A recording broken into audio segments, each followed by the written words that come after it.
추운 겨울밤, 기침이 멈추지 않아 동네 약국으로 향했습니다. 평소와 다름없는 그 작은 약국. 감기약을 받으려는 순간 약사가 갑자기 문을 잠그는 소리가 났습니다. 뒤돌아보니 그의 얼굴엔 평소의 온화함 대신 침통한 표정이 어려 있었죠. 이제 도망칠 수 없습니다라는 그의 속삭임에 온몸이 얼어붙었습니다. 그 순간 20년 전 내가 묻어둔 기억이 스치며 공포가 밀려왔습니다. 추운 겨울밤, 기침이 목구멍을 찢는 듯한 통증에 동네 끝자락 평화약국으로 발걸음을 재촉했습니다. 간판에 깨진 네온사인이 병풍처럼 흔들리는 모습이 유령을 연상시켰고, 문을 열자 차가운 공기와 함께 녹슨 종소리가 공허하게 울렸습니다. 카운터 뒤에서 책을 읽던 약사가 고개를 들었을 때 평소의 온화함 대신 얼굴에 드리운 무거운 그림자가 눈에 띄었습니다. 감기약을 요청하는 제 목소리가 공간에 메아리쳤고, 그는 아무 말 없이 선반에서 흰색 상자를 꺼내더니 갑자기 뒤에서 찰칵 소리가 났습니다. 철문이 잠기는 소리였고, 그 순간 공기 속에 스멀스멀 피어오른 공포가 목구멍을 조였습니다. 약사는 침묵 속에 서랍을 열어 누런 봉투를 꺼냈습니다. 봉투는 오래되어 모서리가 닳아 하얀 섬유가 드러나 있었고, 벗겨진 테이프 자국이 시간의 무게를 증명했습니다. 그가 봉투를 내밀며 입술을 깨물었을 때 손가락의 미세한 떨림이 제 시선을 사로잡았습니다. 봉투 안에는 2003년 12월 24일자 동아일보 기사가 접혀 들어 있었습니다. 명동 백화점 대화제 127명 사망 유일한 생존자 기적이라는 헤드라인이 눈을 찔렀고, 기사 아래에는 얼굴에 화상 자국이 선명한 젊은 남자의 사진이 실려 있었습니다. 20년 전의 제 모습이었지만 그 사진 속의 눈빛은 지금의 저와는 완전히 다른 낯선 이방인 같았습니다. 약사가 기사를 가리키는 손가락 끝이 떨렸습니다. 그의 시선은 제가 지하 2층 주차장에서 한 여성을 구출한 사실을 묵직하게 전달했습니다. 그 여성은 임신 7개월의 몸이었고, 제가 없고 연기 자욱한 계단을 뛰어올랐던 인물이었습니다. 그 설명이 끝나자마자 머릿속에서 불꽃이 튀는 듯한 기억이 스쳤습니다. 2003년 크리스마스 이브, 백화점 지하는 화려한 세일 광고로 가득했지만 지하 2층은 죽음처럼 정적에 잠겨 있었습니다. 화재 경보기가 울리기 시작했을 때 연기 속에서 검은 SUV 옆에 쓰러진 여성을 발견한 순간이 생생하게 떠올랐습니다. 그녀의 불룩한 배와 입가의 핏자국, 그리고 손목을 잡았을 때의 차가운 촉감이 피부에 살아났습니다. 약사는 봉투에서 두 번째 종이를 꺼냈습니다. 병원 진단서였고, 환자 이 29세 마이너스 심한 탈진 및 이도 화상. 태아 생존이라는 문구 아래 번진 주치의 사인이 시간의 흔적을 드러냈습니다. 구조대가 도착했을 때 제가 정신을 잃은 상태였고, 그 여성은 응급실로 직송되었다는 설명이 이어졌습니다. 진단서를 뒤집자 뒷면에는 혈흔처럼 번진 빨간 글씨로 구해줘라는 메시지가 적혀 있었습니다. 그 여성이 의식을 되찾았을 때 쓴 글이었고, 퇴원시 간호사가 전해준 것이라는 설명이 제 마음에 무게를 더했습니다. 서랍에서 나온 은색 반지는 형광등 아래에서 희미하게 빛났습니다. 지하에서 그 여성이 제 옷주머니에 넣은 물건이었고, 그 순간 그녀가 내 귀에 숨 가쁘게 속삭였던 아기가 살려줘 라는 간절한 목소리가 귓전에 생생하게 울려 퍼졌습니다. 반지를 집어든 제 손가락이 저절로 떨렸고, 약사는 그 여성이 퇴원 후 행방이 묘연해졌다는 사실을 전했습니다. 가족과 친구조차 그녀의 소식을 몰랐지만 그녀는 10년 동안 신문 광고를 내며 저를 찾고 있었다는 충격적인 사실이 이어졌습니다. 낡은 스크랩북이 카운터 위에 놓였을 때 2005년부터 2015년까지의 조선일보 9일란 스크랩이 드러났습니다. 매 페이지마다 동그라미 쳐진 12.24명동 지하에서 음반지 주신 분 찾습니다. 마이너스2라는 한 줄 광고가 반복되어 있었고, 그녀의 집요한 노력이 고스란히 담겨 있었습니다. 그녀가 5년 전에 세상을 떠났다는 소식과 함께 유일한 유품인 이 봉투가 전해졌습니다. 요양병원 주소가 적힌 봉투의 한켠을 바라보며 그녀가 마지막 순간까지 저를 찾고 있었다는 사실에 가슴이 먹먹해졌습니다. 갑자기 약국 뒤편에서 들려온 삐걱이는 소리가 공기를 가르더니 문틈으로 스쳐 지나간 휠체어 바퀴의 실루엣이 시선을 사로잡았습니다. 약사의 시선이 자연스럽게 카운터 끝에 놓인 DNA 검사 보고서로 향했고 친자 확인 99.98%라는 문구 아래 박힌 제 이름이 모든 의문을 해결했습니다. 그가 천천히 설명했습니다. 그날 제가 구한 것은 한 사람이 아니라 두 생명이었고 그중 하나가 지금 이 약국에 서 있는 그의 존재였다는 사실을. DNA 보고서를 쥔 제 손이 저절로 떨렸고 20년 동안 묻어둔 기억의 상자가 차츰 열리기 시작했습니다. 그가 입을 열어 전한 그녀의 마지막 말은 아이가 태어나면 이름을 지어주세요라는 지하에서의 약속을 대신 전하라는 것이었습니다. 그 순간 20년의 시간이 단 한 방울의 눈물로 스며나왔고 어깨를 짓누르는 무게감과 함께 지워지지 않은 약속이 살아 숨쉬는 것을 느꼈습니다. 반지의 은빛이 형광등 아래에서 희미하게 빛났고 그 빛 속에는 아직 지켜지지 않은 이름에 대한 기대가 서려 있었습니다. 약사가 서랍 깊숙이 손을 넣어 낡은 사진 한 장을 꺼냈습니다. 그 사진은 가장자리가 갈색으로 변해 있었고 표면에는 긁힌 자국이 선명했습니다. 사진 속 여성은 병원 침대에 누워 있었고 얼굴은 화상으로 인해 붕대가 감겨 있었지만 눈빛만은 유난히 맑았습니다. 그 눈빛을 보는 순간 지하 주차장에서 그녀의 눈을 마지막으로 본 기억이 스쳐 지나갔습니다. 화염에 휩싸인 지하에서 그녀의 눈동자에 비친 내 모습이 마치 유리 조각처럼 박혀 있었습니다. 사진을 바라보는 동안 약사의 손가락이 사진 속 여성의 배 부위를 가리켰습니다. 그곳은 살짝 불룩했고 그 사실이 그녀가 임신 7개월이었음을 증명했습니다. 그는 사진을 뒤집어 뒷면을 보여주었습니다. 2004 1 3- 소중한 시작이라고 적힌 글씨 아래 작은 발자국 모양의 스탬프가 찍혀 있었습니다. 그 발자국은 그녀가 병원에서 아들을 출산했음을 의미했고 이 약사가 바로 그 아이였다는 사실을 무겁게 전달했습니다. 머릿속에서 화재 당시의 기억이 생생하게 되살아났습니다. 지하 2층은 연기로 가득 차 시야가 1m도 넘지 않았고 공기 중에는 고무타는 역한 냄새가 스멀스멀 퍼져 있었습니다. SUV 옆에 쓰러진 그녀를 발견했을 때 그녀의 왼쪽 다리는 차량에 깔린 상태였습니다. 차체를 들어올리려 했지만 무게에 눌려 움직일 수 없었고 결국 그녀를 부축해 엎는 것이 유일한 방법이었습니다. 그녀의 몸이 내 등에 닿았을 때 느껴진 임신부의 체온과 함께 그녀의 손이 내 어깨를 움켜쥔 힘이 지금도 살아있습니다. 계단을 오르는 동안 등 뒤에서 들려오는 그녀의 헐떡임과 지붕에서 떨어지는 불꽃 조각들이 목덜미를 스쳤던 고통이 피부에 와닿았습니다. 사진을 내려놓은 약사의 얼굴에 섬세한 감정의 파도가 일었습니다. 그는 서랍에서 또 다른 물건을 꺼냈습니다. 작은 보라색 공책이었고 표지에는 엄마의 기록이라는 글자가 새겨져 있었습니다. 공책을 펼치자 첫 페이지에는 출산 당일의 기록이 적혀 있었습니다. 오늘 내 아들이 태어났다. 구해준 그분이 지어준 이름처럼 기적이라고 부르자. 라는 문장 아래 DNA 검사 보고서가 끼워져 있었습니다. 보고서에는 미확인 남성과 99.98% 일치라는 결과가 찍혀 있었고 그 옆에는 내 이름이 적힌 신문 기사가 오려 붙여져 있었습니다. 공책을 넘기자 병원 퇴원 후의 기록이 이어졌습니다.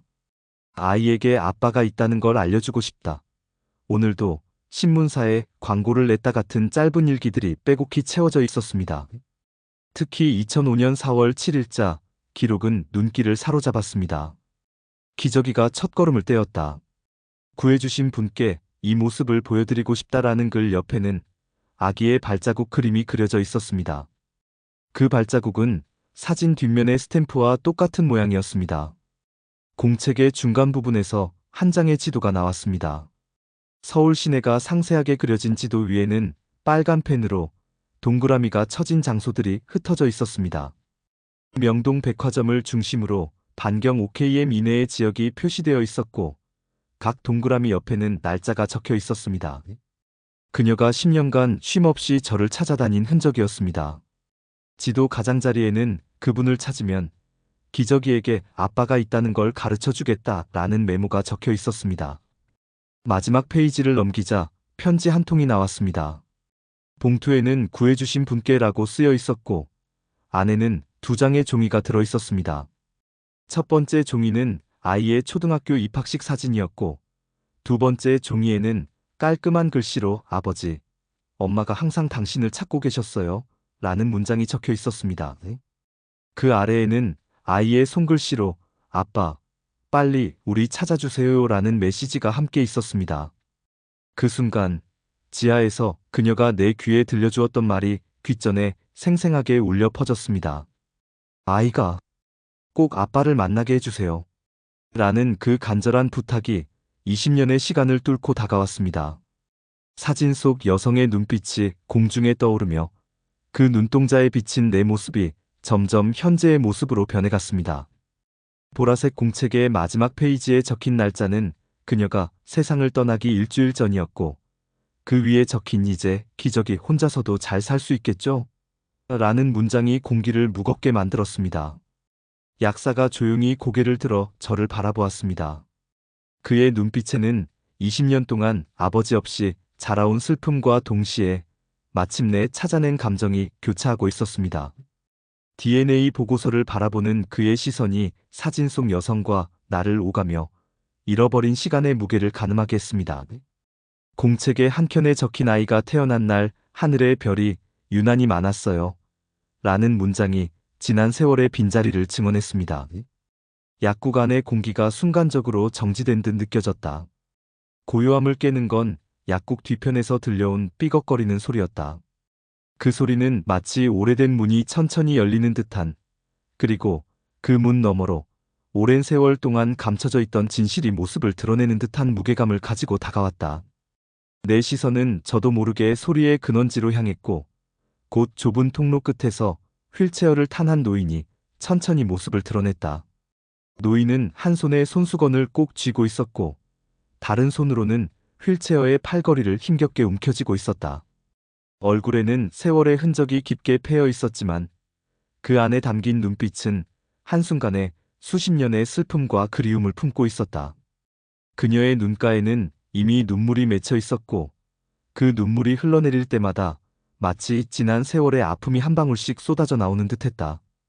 그녀가 내 앞에 다가왔을 때 나는 숨을 쉴 수 없을 만큼 가슴이 먹먹해졌다.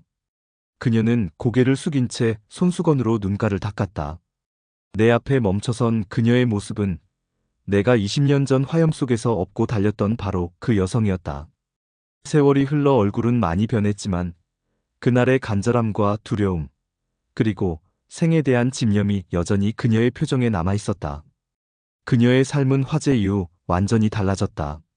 척추에 남은 심각한 부상으로 인해 평생 휠체어에 의지해야 했고 그로 인해 가족들과의 관계도 서서히 멀어졌다.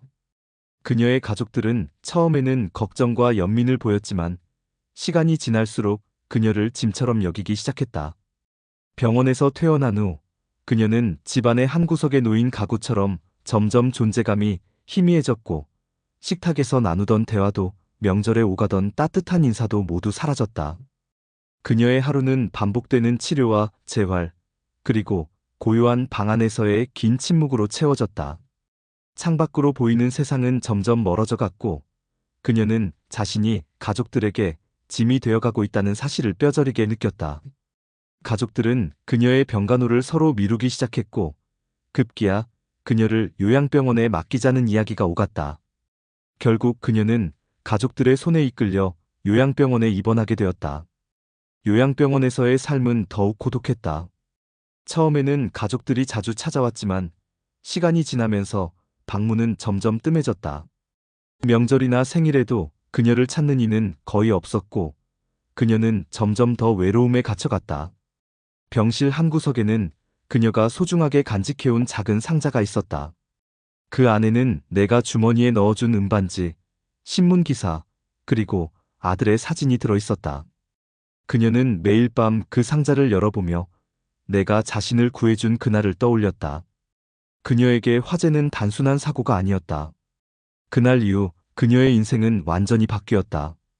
육체적인 고통은 시간이 지나며 무뎌졌지만 마음의 상처는 오히려 더 깊어졌다. 가족에게서 점점 멀어지는 자신을 바라보며 그녀는 스스로를 용서할 수 없었다. 자신이 살아남았다는 사실이 오히려 죄책감으로 다가왔고 가족들에게 짐이 되어버린 현실이 그녀를 더욱 힘들게 했다. 하지만 그녀는 포기하지 않았다. 매일 아침 침대 옆에 놓인 작은 달력을 넘기며 하루하루를 견뎠다. 그녀의 유일한 희망은 언젠가 자신을 구해준 그 사람을 다시 만나는 것이었다. 그래서 그녀는 신문사에 광고를 내기 시작했다. 매년 크리스마스가 다가오면 그녀는 더욱 간절한 마음으로 광고 문구를 써내려갔다. 12.24명동 지하에서 음반지 주신 분 찾습니다. 그 짧은 문장에 그녀의 모든 바람과 그리움이 담겨 있었다. 요양병원에서의 시간은 느리게 흘러갔다. 그녀는 창밖을 바라보며 자신이 언젠가 다시 걸을 수 있을 거라는 희망을 품기도 했지만 시간이 지날수록 그 희망은 점점 옅어졌다. 하지만 그녀는 아들을 위해서라도 자신을 구해준 그 사람에게 한 번만이라도 고마움을 전하고 싶었다. 그래서 그녀는 매일 일기를 썼고 그 일기장에는 자신이 겪은 고통과 외로움, 그리고 세상에 대한 원망과 감사가 뒤섞여 있었다. 노인은 휠체어에 앉아 내 앞에서 고개를 숙였다. 그녀의 어깨가 미세하게 떨렸고 손수건을 꼭 쥔 손이 희미하게 움직였다. 나는 그녀의 모습을 바라보며 내가 그녀를 구해준 그날 이후 그녀가 겪었을 고통과 외로움을 상상했다. 그녀는 내게 직접 말하지 않아도 그 눈빛과 몸짓만으로 모든 감정을 전하고 있었다. 그녀가 살아온 지난 세월의 무게가 그 순간 약국 안을 가득 채웠다. 그녀는 화재로 인해 평생 휠체어에 의지해야 했고 가족들에게 짐처럼 여겨지는 삶을 살아야 했다. 하지만 그럼에도 불구하고 그녀는 자신을 구해준 나에게 고마움을 전하고 싶어 했고 아들에게도 아버지가 있다는 사실을 꼭 알려주고 싶어 했다. 그녀의 삶은 고통과 외로움, 그리고 희망이 뒤섞인 긴 여정이었다. 나는 그 순간 내 앞에 앉아있는 이 노인이 단순히 화재의 생존자가 아니라 지난 20년간 자신만의 방식으로 삶을 견뎌온 용기 있는 사람임을 깨달았다. 그녀의 존재는 내게도 그리고 그녀의 아들에게도 잊을 수 없는 의미로 남게 되었다. 약국 안의 공기는 여전히 무거웠지만 그 무게 속에는 이제 서로를 이해하고 위로할 수 있는 작은 온기가 깃들기 시작했다. 노인의 손가락이 카운터 위에 놓인 진통제 병을 가리켰을 때 그 끝마디가 미세하게 떨리고 있었습니다. 주름진 손등에는 오랜 투병의 흔적이 선명했고 손목을 감싼 붕대 사이로 새어나온 연고 자국이 고통의 깊이를 증명했습니다. 그녀의 얼굴에는 육체적 고통보다 더 깊은 정신적 절망이 스며들어 있었고 눈빛은 마치 끝없는 터널을 바라보는 듯 공허했습니다. 그녀가 주머니에 손을 넣는 동작은 마지막 결심을 알리는 듯 무겁게 흘러갔습니다. 오래된 재킷 주머니에서 나온 것은 백색 약병의 뚜껑이었고 그 작은 플라스틱 조각이 손바닥 위에 놓였을 때 공기가 순간 얼어붙었습니다. 뚜껑의 가장자리는 닳아 반질거렸고 안쪽에는 긁힌 자국들이 가로지르고 있었습니다. 수년간 반복적으로 열고 닫은 흔적이었고 그 물건 하나가 그녀의 일상이 얼마나 고통스러운 투쟁이었는지를 고스란히 전달했습니다. 약사의 몸이 순간 경직되었고 그의 눈동자가 공포로 확장되는 것이 선명하게 보였습니다. 어머니, 안 됩니다. 그의 외침은 약국 벽면에 메아리쳤고 그 목소리에는 20년간 쌓아온 아들의 간절함이 고스란히 담겨 있었습니다. 그가 앞으로 달려가는 발걸음이 서둘러 뒤엉켰고 휠체어 옆에 무릎을 꿇는 모습에서 어머니를 잃을까봐 하는 깊은 공포가 느껴졌습니다. 노인은 손에 쥔 뚜껑을 내려다보며 입술을 깨물었습니다. 그 작은 움직임 하나에 평생을 짊어진 고통의 무게가 압축되어 있었습니다. 척추 부상으로 인한 신경통은 매일 밤 그녀를 깨웠고 휠체어에 의존하는 삶은 인간으로서의 존엄을 서서히 갉아먹었습니다. 가족들은 그녀를 돌보는 대신 요양병원 비용만을 걱정했고 유일한 위안은 아들의 정기적인 방문이었습니다. 하지만 그마저도 그녀는 자신이 짐이 된다는 생각에 괴로워했습니다. 그녀의 주머니 깊숙이 들어간 손이 다시 나왔을 때 작은 투명한 비닐봉지가 쥐어져 있었습니다. 봉지 안에는 여러 색깔의 알약들이 뒤섞여 있었고 그 양은 단순한 진통을 넘어선 위험한 수준이었습니다. 그녀가 이 알약들을 모은 지 몇 달인지 매일 처방받는 약에서 한 알씩 빼돌리며 죽음을 준비해온 시간들이 손떨림으로 전해졌습니다. 약사가 휠체어 팔걸이를 움켜쥔 손이 하얗게 일렸습니다. 그의 얼굴에는 어머니를 지키지 못한 자책감이 스쳤고 눈가에 맺힌 눈물이 빛을 반사했습니다. 그가 조용히 내게 건넨 시선에는 도와주세요라는 말없는 간청이 담겨 있었습니다. 나는 무의식적으로 한 걸음 앞으로 다가갔고 노인의 손이 비닐봉지를 더욱 꽉 쥐는 것이 보였습니다. 그 순간 노인의 왼손이 서서히 휠체어 옆구리 주머니로 향했습니다. 주머니를 열자 안에서 나온 것은 낡은 지갑이었고 그 속에서 반쯤 다른 사진 한 장이 꺼내졌습니다. 사진 속에는 젊은 여성이 아기를 안고 환하게 웃고 있었고 그 배경은 명동 백화점 입구였습니다. 사진 뒤에는 구해주신 은인과 첫 만남이라는 글귀와 함께 날짜가 적혀 있었습니다. 그 사진이 그녀에게 남은 유일한 행복한 기억이었음을, 지금의 고통 속에서도 간직해왔음을 알 수 있었습니다. 노인이 사진을 휠체어 무릎 위에 놓으며 입을 열었습니다. 그 목소리는 마른 나뭇가지가 부러지는 듯했고 각 단어마다 깊은 절망이 배어 있었습니다. 그녀는 화재 이후 매일을 살아있는 지옥으로 느꼈고 가족들의 냉담한 시선이 상처를 더 깊게 했습니다. 밤마다 찾아오는 통증은 잠을 앗아갔고 진통제 없이는 숨조차 쉴 수 없었습니다. 하지만 가장 큰 고통은 아들에게 짐이 된다는 생각이었고 그 생각이 그녀를 이 지경까지 내몰았습니다. 약사가 조용히 무릎을 꿇으며 어머니의 손을 덮었습니다. 그의 손길에는 수년간 간병하며 쌓아온 사랑이 스며들어 있었고 그 따뜻함이 노인의 굳은 손가락을 서서히 풀어냈습니다. 엄마, 이제 제가 지킬게요.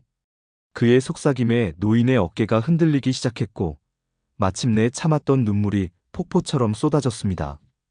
그 눈물에는 20년간의 고통과 외로움, 그리고 미처 전하지 못한 감사가 모두 담겨 있었습니다. 비닐봉지가 바닥에 떨어졌을 때 알약들이 산산이 흩어지는 소리가 공기를 가르며 울렸습니다. 그 소리는 마치 그녀의 죽음의 계획이 산산조각 나는 것을 상징하는 듯 했습니다. 나는 주어진 알약들을 주었고 그 무게가 손바닥을 짓누르는 느낌이 들었습니다. 이 작은 알약들이 그녀에게는 탈출구였겠지만 사실은 더 깊은 어둠으로의 추락이었습니다. 노인이 고개를 들어 나를 바라보았을 때 그 눈빛에는 복잡한 감정이 스쳤습니다. 원망과 고마움, 부끄러움과 해방감이 뒤섞인 표정이었습니다. 그녀의 입술이 살짝 떨리며 속삭이는 듯한 말이 흘러나왔습니다. 죄송합니다. 당신이 구해주신 이 생명을 이렇게 마무리하려 해서. 그 말 한마디에 지하에서 그녀를 업고 달렸던 그날의 기억이 생생하게 되살아났고 내 가슴 깊은 곳에서 뜨거운 무언가가 치밀어 올랐습니다. 약사가 진통제 병을 조용히 치웠고 그 행동 하나에 어머니의 생명을 지키려는 각오가 담겨 있었습니다. 그는 서랍에서 새로운 처방전을 꺼내며 단호하게 말했습니다. 내일부터 새로운 치료를 시작합시다. 그 말에는 의학적 치료뿐 아니라 함께할 미래에 대한 약속도 담겨 있었습니다.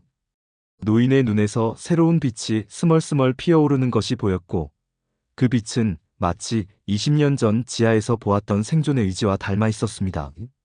무릎이 차가운 마루바닥에 닿는 순간 온몸의 힘이 쭉 빠지는 느낌이 들었습니다. 노인의 휠체어 앞에 무릎을 꿇은 채 고개를 숙이자 내 시야에는 그녀의 삐걱거리는 휠체어 바퀴와 달아 헤어진 운동화가 들어왔습니다. 그 운동 신발은 오른쪽 밑창이 완전히 달아내려가 있었고 왼쪽은 비교적 덜 다른 상태였습니다. 척추 부상으로 인한 신체 불균형이 신발마저도 비대칭으로 만들었음을 보여주는 듯 했습니다. 내가 입을 열었을 때 목소리는 갈라져 있었습니다. 그날 지하에서 그녀를 업고 달리던 순간들이 주마등처럼 스쳐 지나갔습니다. 연기가 자욱한 계단, 등에 전해지는 그녀의 체온, 그리고 구조대가 도착하기까지의 그 절망적인 10분이 뼈저리게 다가왔습니다. 내가 조금만 더 빨리 움직였더라면 그녀의 척추가 이렇게 망가지지 않았을지도 모른다는 생각이 가슴을 후벼 팠습니다. 노인의 손이 내 어깨 위로 살며시 내려왔습니다. 그 손의 떨림이 내 뼈를 통해 전해졌고 손바닥에 거친 굳은 살이 오랜 투병의 흔적을 말해주었습니다. 그녀는 고개를 저으며 미소를 지었고 그 미소에는 20년의 고통을 견뎌낸 인내와 이해가 스며들어 있었습니다. 그녀의 눈동자에는 내가 기대했던 원망 대신 오히려 위로의 빛이 어려 있었습니다. 그녀의 입술이 살짝 떨리며 속삭이는 말이 흘러나왔습니다. 내가 구해준 덕분에 아들을 볼 수 있었고 그 아들이 지금 그녀의 유일한 버팀목이 되었다는 고백이 이어졌습니다.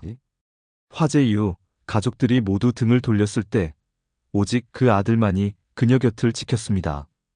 병원비를 마련하기 위해 밤낮으로 일했고 휠체어를 끌고 다니며 그녀를 돌보았습니다. 그 아들의 희생이 없었다면 그녀는 오래전에 삶을 포기했을 것이라고 고백했습니다. 갑자기 약사가 내 옆에 무릎을 꿇었습니다. 그의 손에서 내밀어진 DNA 검사 보고서는 하얀 종이 위에 검은 글씨로 냉철한 사실을 증명하고 있었습니다.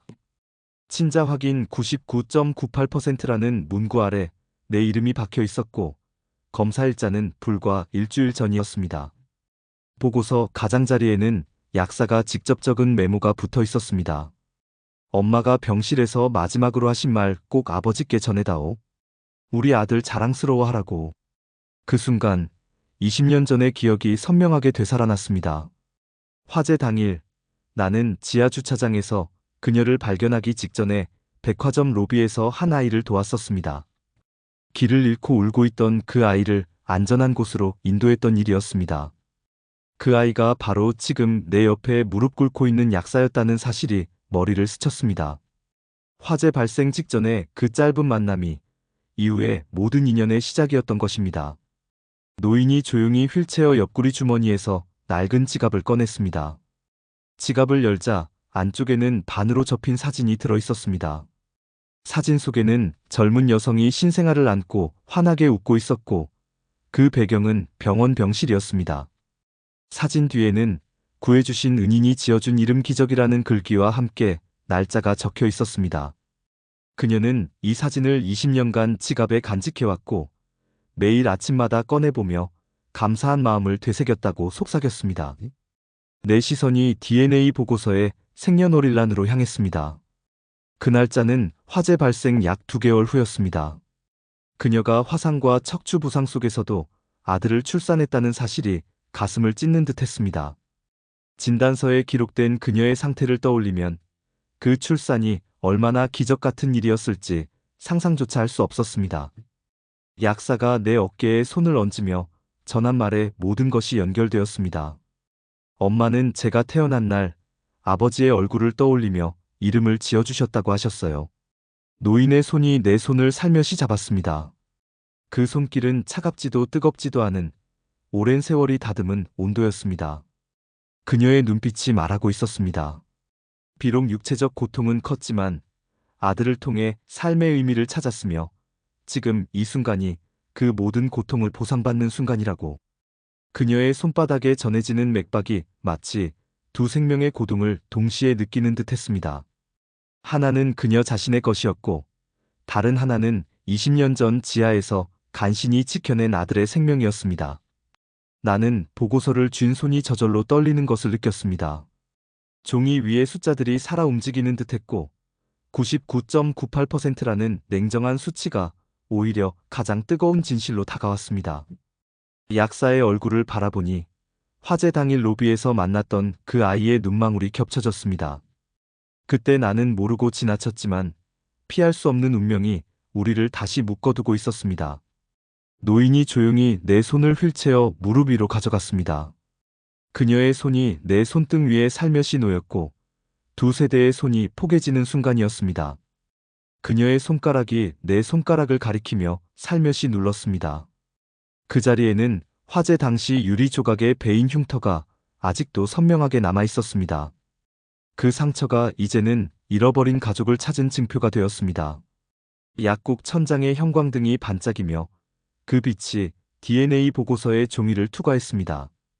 종이 뒤로 비치는 실루엣은 마치 20년 전 지하에서 뛰어다니던 두 사람의 그림자 같았습니다. 지난 시간의 모든 고통과 기다림이 이 한 장의 종이에 응축되어 이제야 비로소 그 의미를 찾아가는 듯 했습니다.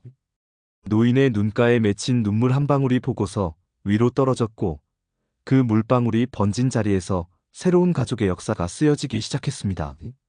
나는 눈물로 얼룩진 DNA 검사 보고서를 한참 동안 바라보았다. 종이 위에 번진 물방울 자국이 내 지난 세월의 후회와 슬픔, 그리고 이제 막 시작된 새로운 희망을 동시에 담고 있었다. 내 손끝이 종이 위를 천천히 더듬었다.